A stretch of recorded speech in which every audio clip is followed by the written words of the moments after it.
السلام علیکم ورحمۃ اللہ وبرکاتہ۔ آج ہم حضرت سلیمان علیہ السلام کے بیٹے کی بات کریں گے انشاءاللہ۔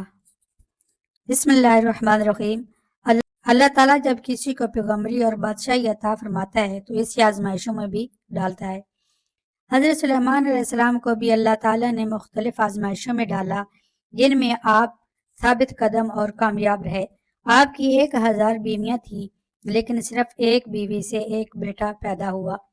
اللہ کی قدرت سے اس لڑکے کا صرف ایک کان، ایک آنکھ اور ایک ہاتھ تھا۔ اس کا ہر عضو بدن صرف معلوم ہوتا تھا۔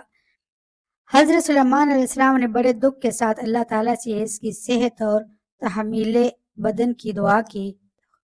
ان کی دعا منظور ہوئی اور لڑکے کے تمام اعضاء مکمل ہو گئے۔ اب اس کا جسم عام انسانوں کی طرح مکمل تھا۔ حضرت سلیمان علیہ السلام کو اپنے بیٹے سے انتہائی محبت تھی۔ ایک دن آپ نے ارادہ کیا کہ تعلیم و تربیت کے لیے اسے کسی اچھے استاد کے حوالے کیا جائے۔ جنات کو آپ کے ارادے کا علم ہوا تو ایک جن نے آپ سے کہا، حضور لڑکا میرے حوالے کر دیں، میں اسے اچھی طرح پڑھاؤں گا۔